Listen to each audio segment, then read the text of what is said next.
Hi everyone, it's Christine here. Today I want to talk about the times when we feel angry, when we feel frustrated, and we're tempted to lash out at other people. Because with everything that you're learning, or that we're learning, we're becoming stronger on the inside and we're developing skills to deal with tough situations in a better way, with knowledge that we didn't have before. So we're developing skills that we didn't have before. And yeah, we all have times when things get to us. We all have times when people push our buttons. And that's when maybe we're tired, maybe we're run down, whatever the situation. There's lots of different reasons. But at those times when we're tempted to just yell or put somebody else down, what can we do to improve how we handle that situation? Now, the reason this came up is because I did a talk during the week with a group, and that was one of the questions that was asked. How can we use these skills to help us in those heated moments, in the heat of the moment? And it was a great question, which led to a great discussion. And the first thing I would suggest is that you take a breath and stop and think for a moment before you just let whatever it is that's on your mind come out. Just take a pause. And it might be a microsecond. It doesn't have to be a long time, but just to stop and think before you speak. Because that could be enough to collect your thoughts and be that little bit calmer in the way you respond. Even better, though, if you can move the conversation to another time when you've calmed down. Or maybe it's more about the other person having time to calm down. But if you can postpone that conversation, that's often really helpful. And sometimes it's conversations that we want to have next time we see the person. And that's good to choose your time carefully as well, because if you're not right there and not frustrated right then you can put preparation into it and you can choose your time carefully.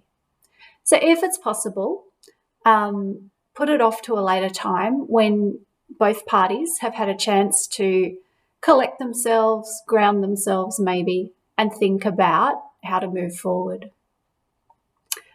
Because with everything that we're learning about our emotions, we're learning about our thought processes, and we're learning about how we operate on the inside, not just how we function in our actions and our words on the outside, but what makes us tick inside, who we really are. And it's a never-ending process of getting to know ourselves. And then, as we do get to know ourselves better, we can deal with different situations in different ways that we wouldn't have thought of in the past, because they were beyond us. They were not within the skill set that we had. We want to de-escalate the situation, and that can mean anything, that can mean so many different things, but to make it less impulsive, less harsh, less critical, just tone it all down a bit so that we can respond in a mature way. Now, it might be that we need to speak to the person and ask them to change something, which is always hard. It's hard to do on the speaking end. It's hard to listen to on the receiving end as well. That's difficult for everybody. So spare a thought for the other person and how you would feel if you were in their shoes. But it's all about time, preparation, thought. We want to avoid flying off the handle in the heat of the moment. We want to build some time in there so that we can think before we act, think before we speak.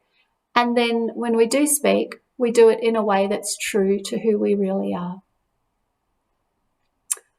I hope that is helpful, useful for you.